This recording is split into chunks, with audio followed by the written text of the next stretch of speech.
কেউ বসে ঝিমায়, কেউ শুয়ে ঘুমায়, কেউ করে আড্ডা গল্প, কেউ বউ পেটায়, কারো বউ ঝাঁটায়, স্বামীকে শাসায় বেড়ে গল্প, কেউ বসে ছায় শীতল গাছটায়, কেউ আছে প্রেম করার চেষ্টায়, বাঁশেরও বাঁশিতে তাই তোলে সুর, অলস ফুল অলস ফুল অলস ফুল এই অলস ফুল। সেই কাজে খই ভাজে কথা করে খরচা, কেউ মনের জোশে মন্দ স্বভাব দোষে ঘুরে বেড়ায় নিন্দা চর্চা,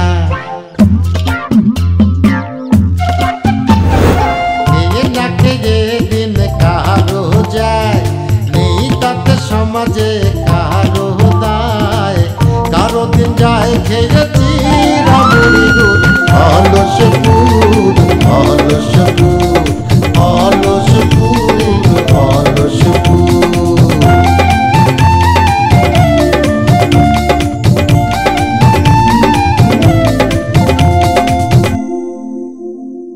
এ আমার ব্ল্যাকমেল করতেছে। এই যে শোন শোন শোন, কত খারাপ মেয়ে মানুষ তুই দেখ। এই আমি কি আমি মেয়ের বাপ না? আমার একটা মেয়ে আছে না? মা আপনি আপনার বাড়ির কোণে আমার একটু ঠাঁই দেন, আমি সারা জীবন আপনার দাসী হয়ে থাকবো। এই সারা পাসারে তো শিরুকে আপনার বাড়িতে আবার গেছিল আপনার মায়ের উঠে আনতে। সালা আপনার মায়েরও না কোনো ক্লাস নাই, কা কাগলকে মিশে। মামি আপনার কথাই বলতেছিল তোমার মামা আসুক তারপর এদের কান ধরে দিবনি, আমার জন্য তোমার জীবন দেওয়া লাগবে না, আমি তো মরেছি, এখন আমার কপালে লাথি গুঁতে যাচ্ছে, তো তুমি যাও ভাই। সাহেব আপনার তো খুব কমতা, হ্যাঁ কথা কথা খালি মেসেজ দেখাচ্ছেন। আসুক আমার স্বামী আসুক টার্গেট, তারপর দেখাবেনি, হ্যাঁ শুধু ভাষণ বলে কিছু করলাম না। মামা আপনি তো বাড়ি থেকে আসছেন, একটু শরবত বানাই দিয়ে বেশি করে চিনি দিয়ে। না থাক, তোমার মামি বানিয়ে দেবে। তুমি যাও। আচ্ছা ঠিক আছে, আমি এখানে বসি, আপনি ঘরে যাই। না না তুমি যাও, তুমি ঘরে যাও, আমি বসি, তুমি যাও। আচ্ছা ঠিক আছে। বাপরে বাপ,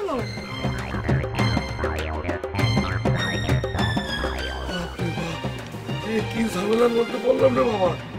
মেয়ে না মহিলাটা খাচ্ছে, দারুণ অভিনেত্রী, একবার কাঁদছে একবার হাসে। ও তাইলে এই কাহিনী। শোনেন চাচা, এর একটা বিহিত করণী লাগবো। শোনেন কারণ হইতেছে মানে আমি অনেক দিন ধরে চেষ্টা করতেছি একটা বিয়া করণের, কিন্তু মায়া মিলাইতে পারতাছি না, আর এদিকে বাইকনারা যা খুশি তাই করে বেড়াইতেছে। উস্তাদ কেমনি মিলাবেন কোন?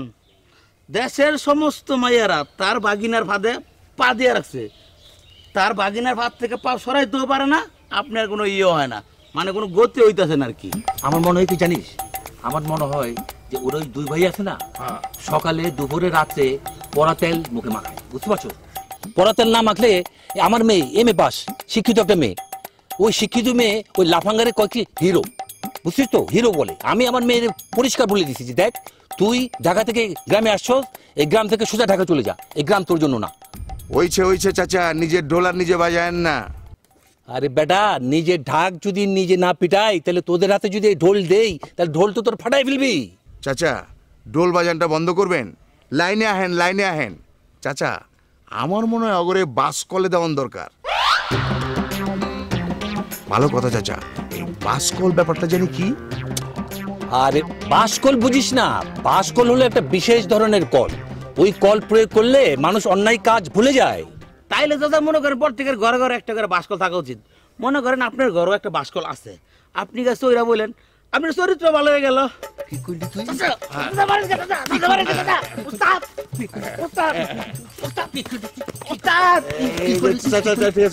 মাফ করে দেন, মাফ করে দেন। পরাজিত তুফান গাজীর মাথা হেট হয়ে গেছে। পরাজয়ে পরাজয়ে তুফান গাজীর ডিস্ট্রয় হয়ে গেছে। এই খান মোহাম্মদ নাফেল, তোমার ব্রেক আমি ফেল করিয়ে ছাড়বো। এই বন্দুক বার কর, বন্দুক। আমি সম্মুখ সমরে যাব, সম্মুখ সমরে। নেতা কি আছে? ভাই আমি তো আপনার নামে জিগির তুলছিলাম, আপনি আবার মারলেন যে। এই আমার জিগির ফিকির লাগবে না, আমার শরীরে প্রতিশোধের আগুন দাউ দাউ করে জ্বলতেছে। হাই হাই কি করে? তাহলে এক বলতে পারি না, ভাই কাটে দিই। ওরে আল্লাহ রে বাবা। ওই সেনাপতি আজগর, ভাই আপনি কি করেন ভাই? ভাই সেনাপতি তো আমি, আর ও তো পাতি নেতা। মামা তুমি কিন্তু লাই দিয়ে দিয়ে ওকে মাথায় উঠাইছো। মায়ের কসম বলছি আমি কিন্তু ওকে গুলি করে দেবো। এই তুই সেনাপতি, তোর যা খুশি তুই তাই কর। ভাই সেনাপতি তো আমি ভিকি, ভিকি আপনার সেনাপতি, ও তো পাতি সেনা। এই আজ থেকে সেনাপতির পদে হচ্ছে ও, ওকে আমি সেনাপতির পদে দিয়েছি, তুই ওই সেনাপতির পদে আর নেই। শোন, ও আমার ভাগ্নে, আমি ওকে সেনাপতি দিব। এই তুই কে? তোকে যেখানে রাখবো তুই সেখানে থাকবি, কথা বলবি না একদম। হ্যাঁ বুঝতে পারিছি। এখন তো মা ভাগ্নের যুগই চলতিছে। আমি তো আর এখন কেউ না, আমি তো আর রক্তের কেউ না। আমি ছিলাম সেনাপতি, এখন সেনাপতি বানাই দিলেন আপনার ভাগ্নের। আপনি আমার দিয়ে সব করাবেন, সব আকাম করাবেন, এরে মারাবেন, ওরে ধরাবেন, আর সেনাপতি বানাবেন ভাগ্নের, তাই না? বুঝতে পারিছি। আমার আর কি ছিল, ওই থাকার মধ্যে ছিল একটা পদ সেনাপতি, সেটাও আপনি কাটে নিলেন, আত্মীয়করণ করে ফেললেন, এ পরিবার কেন্দ্রিক করে ফেললেন সবকিছু আপনি। ভাই মামা ও কিন্তু তোমাকে সমস্যার সমাধান করতে দিবে না, ও সমস্যাটা সমস্যাই রাখবে এবং সারা জীবন তোমার সমস্যার মধ্যে রেখে ও ফায়দা লুটবে নিজে। এই জন্যই তো ওকে আমি পদ থেকে সরা দিছি। শোন, ও যদি বেশি কথা বলে ওকে আমি নির্বাসনে পাঠাই দেব। এই কালাপানি চিনিস? কালাপানি, আমি তোরে কালাপানি পার করাবো। হ্যাঁ, এই আমার ভালোবাসার কাছে কি তোর সেনাপতির পদ বড় হয়ে গেল? এই আমি তোরে অন্তর দিয়ে ভালোবাসি না। বড় ভাই, আপনার ভালোবাসার কাছে আমার কোনো পদ পদবি লাগবে না, আমার কোনো সেনাপতিও লাগবে না, আমার কোনো উপরাষ্ট্রপতিও লাগবে না। আপনার ভালোবাসায় আমার সব। এই উপরাষ্ট্রপতি হওয়ার চেষ্টা করিস না। উপরাষ্ট্রপতি হলে দখল করা বাড়ি আর দখলে রাখতে পারবি না। আমি আবার কার বাড়ি দখল করতে গেলাম? কি শুরু করলি? হ্যাঁ, এখানে কি যাত্রা পালার মঞ্চ? নাটক হচ্ছে, নাটক। হ্যাঁ বাবা, তুমি কি আমার পরামর্শ শুনবা নাকি ওর নাটক দেখবা? এই কি বলবি বল।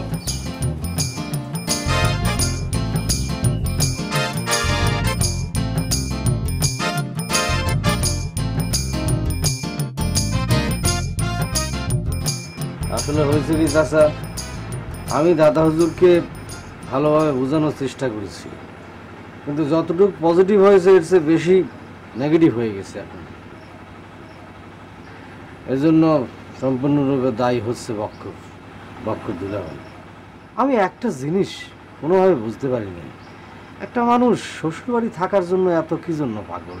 আপনি চিন্তা করে দেখেন চাচা, সে নিজের বাড়িঘর ছেড়ে চলে আসছে, এমনকি নিজের বাড়িতে নিজের বউ রেখে শ্বশুর বাড়িতে চলে আসছে।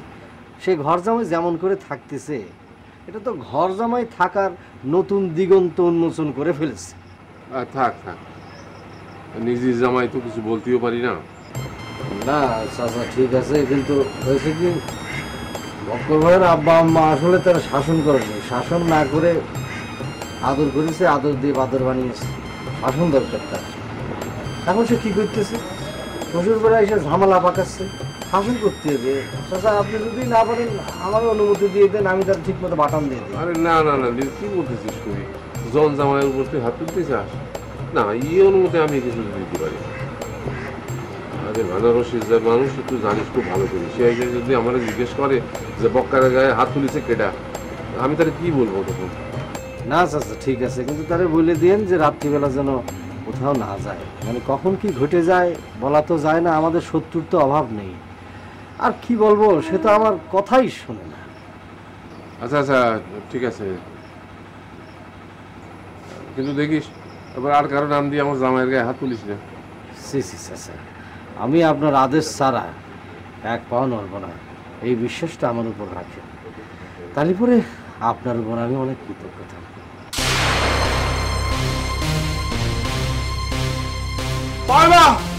আপনি এরকম পাগলামি করবেন না। বিয়ান আপনি মামিমারে বুঝান, আপনি তো শিক্ষিত মানুষ, আপনি তো এসএসসি তে ভালো রেজাল্ট করেছেন, ভালো রেজাল্ট করে আপনি আবার কলেজে পড়তেছেন, আপনি একটা শিক্ষিত মানুষ, এরকম করবেন না। মামা বিয়েন এই বিয়ে বেশি কথা করেন না, আমাদের সাথে কথা বলতে আসবেন না। আমি যাও বা কথা করছি, আমার মা কিন্তু আপনার সাথে কথা বলবে না। আমার মা কিন্তু সেই চরম প্রতিশোধ নেবে। আর আপনারা যদি এরকম করতে থাকেন, আমাকে যদি না মানে নেন, তাহলে পরে আমাদের কর্মসূচি আরো বড় হবে, তাই না মা? বিয়েন আপনি এরকম করবেন না। বিয়েন আমার খুব কষ্ট লাগতেছে, আপনি বের হয়ে যান। বিয়েন দাদা কি হয়েছে তোর? চোখ মুখ এরকম আন্ধার কেন? আর দরজার সাথে কথা বলতেছিস কি জন্য? কি আর হবে, এই পাশানপুরিতে আসার কি দরকার ছিল? এই পাশানপুরিতে এসে বললো। সারা জীবন শুনেছি যে গরুর ডাক্তারের দয়া মায়া নেই, এখন তো দেখতেছি এই বাড়ির মানুষের কারো প্রতি দয়া মায়া নেই, সব পাশান। তার থেকে অলসপুরের মানুষ অনেক ভালো ছিল, তাদের মধ্যে একটা দয়া মায়া ছিল। সেই গ্রামের মানুষ পাশান না, তাকে একটা দোষ, তারা খালি কাজ করে না, অলস ঘুমিয়ে থাকে, কিন্তু তারা তো এরকম মানুষ না। এই আচ্ছা দে, কি হয়েছে তোর আমারে বলতো? আমি তোর ভাই এখন আছি, আমার তো কিছু হয় নাই। এই বাড়ির কেউ তোর কিছু বলেছে? হ্যাঁ শোন, আমি তোর ভাবিরে বিয়ে করেছি, এই বাড়ির প্রত্যেকটি বালুকণার মধ্যে আমার অধিকার আছে। তুই বল, তোরা কে কি বলেছে বল। আরে রাখো তোমার অধিকার, কার অধিকার আদায় করতে আসছো? যার অধিকার বলে তুমি এত গলাবাজি করতেছো, সেই তো স্বীকৃতি পাচ্ছে না। আরে রাখ তোর স্বীকৃতি। এরকম বুড়োর আমি 1-2-র মধ্যে নাথিং করে দিতে পারি। আমারও তো চেনে না, ভালো কথা। আমার আনো রসিকো, সে কথাই তো করছিলাম। মাহিমা আর বিয়ান এই দরজা বন্ধ করে বসে আছে। মাহিমা তো কারোর সাথে কথা বলবেন না, বিয়ান তো তাও কথা বলেছে। তারা ফোন করেছে, তারা দরকার বলে না খেয়ে মরে যাবে, তবু এই দরজা খুলবে না, কারোর সাথে কথা বলবে না। বিয়ে ভাই কোষ কি? আম্মা আম্মা আনারসি প্লিজ দরজা খুলেন। আম্মা আম্মা, আপনি যেরকম প্রতিবাদ স্বরূপ এই কথা বলা বন্ধ করেছেন, বক্কারও সেরকম প্রতিবাদ স্বরূপ এই গোপ রাখা শুরু করেছে। যতদিন না পর্যন্ত আপনাদের দাবি আদায় হয়, ততদিন পর্যন্ত এই বক্কার গোপ কাটবে না। ঠিক আছে আম্মা, দরজা খোলা দরকার নেই, দরজা বন্ধ রাখেন। আরে গোপের কথা করছো, রাখো তোমার গোপ। তোমার গোপ বড় হতে হতে যদি গরু বান্ধার রশির মতো হয়ে যায়, এটাতে গরু যদি বান্ধা যায়, তবু এই পাষাণ বাড়ির মন কারো গলবে না, বুঝতে পারছো? এই বেয়াদব, ভাই কি করছিস তুই? হ্যাঁ, আম্মা তো আমার, আমি বুঝি, তোর তো আর বাঁধবে না, বাঁধবে আমার। আম্মা আপনি শুনে রাখেন আম্মা, আপনার স্বীকৃতির আদায়ের জন্য আমি গোপ বিসর্জন বন্ধ করে দিয়েছি। এইটা ইতিহাসে লেখা থাকবে যে কোনো এক শাশুড়ির স্বীকৃতি আদায়ের জন্য তার মেয়ের জামাই গোপ বিসর্জন বন্ধ করে দিয়েছিল। আনারসি, তুমি তো কলেজে পড়ো, তুমি তোমার ইতিহাসের স্যারে বলতে পারো আমার নিয়ে একখান বই লিখতি।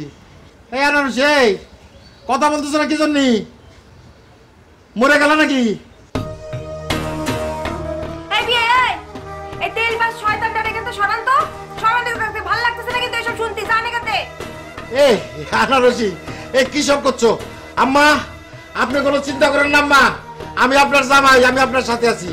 আপনি আপনার কর্মসূচিতে অটল থাকেন, আর যদি আপনার বেশি কথা বলতে ইচ্ছে করে তাহলে আমার মোবাইল করেন, নো প্রবলেম। তুমি কি মানুষ?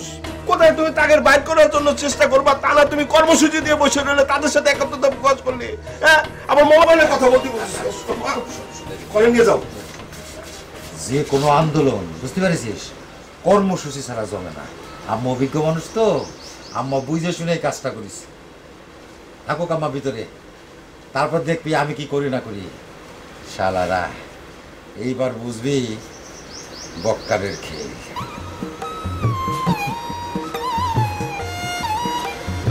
নতুন হয়েছে তো, চুল করছে খালি।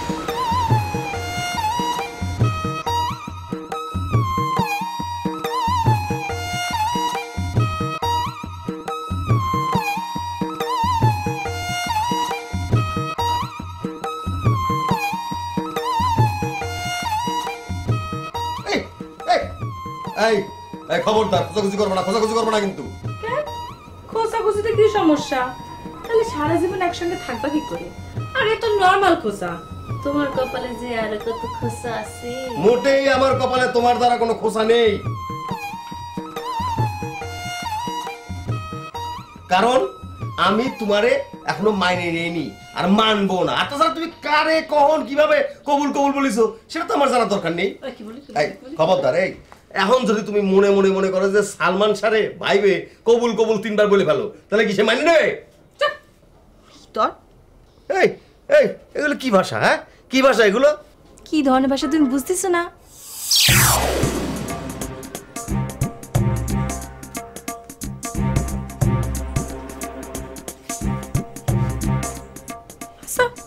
তুমি তো আমারে বিয়ে করতে গিয়েছিলে না? তুমি যদি থাকতে কবুল তো কইতে।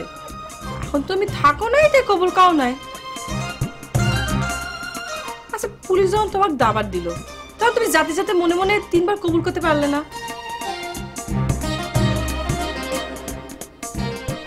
এই চুপ করে আছো কেন? কথা কও না কিছু? কি কথা বলবো? আমি তো আর আমার মন থেকে তোমাকে বিয়ে করতে যাইনি, আমাকে জোর করে ধরে নিয়ে গেছে। আমি হচ্ছি পরিস্থিতির শিকার। পরিস্থিতির শিকার? আর আমি বুঝি পরিস্থিতির শিকার না? তোমার ভাই আমার সাথে ভালোবাসা নামে প্রতারণা করেছে। তুমি বিয়ের আসর থেকে পালাই গিয়েছিলে, তোমার ভাইও তাই। আচ্ছা বলতে পারো আমার অন্যায়টা কি ছিল?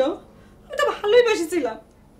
ভালোবাসার এগেনস্টে ভালোবাসা না দিয়ে ঘৃণা করো কেন? আমি কি জানতাম নাকি যে তুমি তুমি তুমি না মানে তোমার ভাই? এই যে এই হচ্ছে তোমাদের একটা দোষ, মেয়ে মানুষের দোষ। মানে কথা নাই বার্তা নেই, খালি কান্নাকাটি করতে পারো, এটাই ভালো পারো তোমরা। আচ্ছা আমার এরকম ভাগ্য দিয়ে বিধাতা কেন দুনিয়াতে পাঠাইছে বলতে পারো কেন? সেটা তুমি জানো, আমি জানি না। আচ্ছা টার্গেট, আচ্ছা আমি কি দেখতে সুন্দর না? সুন্দর না? আমার পরিচয় দেওয়ার মতো তেমন কিছু নেই। আমার যেমন নেই তোমারও তো তাই। তাহলে পরে তোমার এত আপত্তি কিসের? আর এমন তো না যে তুমি আরেকটা বিয়ে করে ফেলেছো, তাহলে আমারে মানতে তোমার এত আপত্তি কেন? আছে, আপত্তি আছে। আর আমি তো তোমার সব কথা বলতে পারবো না। আর আসলে আমি মন থেকে তোমারে মানতে পারবো না। তোমার আপত্তি কি হয়েছে? আনারস মার্কা না জানি কি তাই?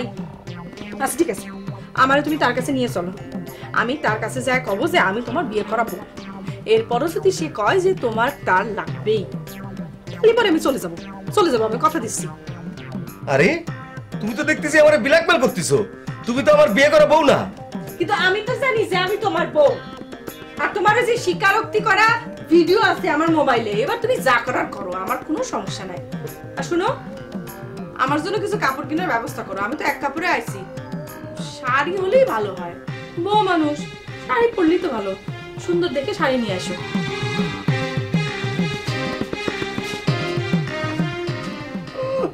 সুন্দর দেখে শাড়ি নিয়ে এসে পরাচ্ছি তোমার শাড়ি।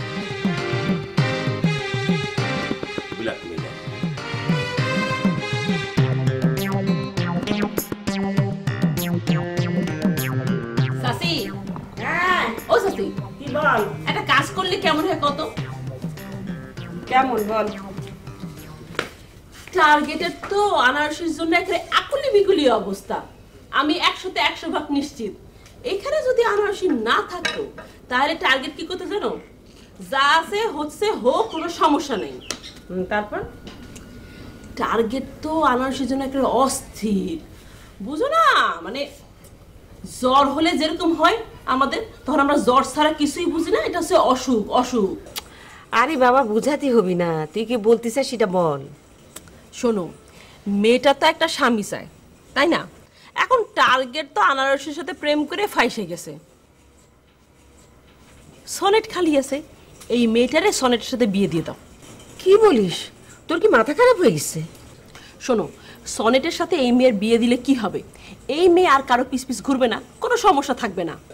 আরো একটা সুবিধা আছে, এই যে সনেট সারাদিন বেলির পিছে ঘুরতে থাকে, এই বেলির পিছে ঘোরা বন্ধ হবে, সব সমস্যার সমাধান হয়ে যাবে একবারে। তোর মাথায় আসলেই সিট আছে। আরে এইরকম কোনো নিয়ম আছে নাকি? এক ভাইয়ের বউরে জীবিত অবস্থায় আরেক ভাইকে দান করা যায়? ও চাষি, দান করার কথা তো হচ্ছে না, একেবারে ফ্রেশ বিয়ে হবে। আরে ওই বিয়েতে তুমি আর আমি একা থাকবো না তো, গ্রামের সবাই থাকবে। শোনো, ওই বিয়েতে প্রথমে টার্গেটের সাথে এইমের সারাসারি হবে, ওই একই স্থানে সনেটের সাথে এইমের বিবাহ হবে। বুঝতে পারিস? হ্যাঁ, বুদ্ধিটা ভালোই করেছিস, কিন্তু মেয়েরা আসলে কি চায় সেটা আগে জেনে নেওয়া উচিত না? কি জেনে নেওয়া উচিত না? হ্যাঁ, ওই মেয়ে কি চাই আমরা তো সবাই জানি। ওরে জিজ্ঞেস করলেও কি বলবে? বলবে যে কোনো সমস্যা নেই, আমি রাজি আছি, ইয়েস। সবাই তোর মতো ভাবিস না? তোর মতো ভাবিস না মানে কি চাচি? তুমি কি কইলা? আমার মতো ভাবতেছি মানে? আমি কি ওই সেমরির মতো নাকি? হ্যাঁ, বিয়ে শাদী হয় না একজনের ঘাড়ে উঠে চলে আসছি নাকি? হ্যাঁ,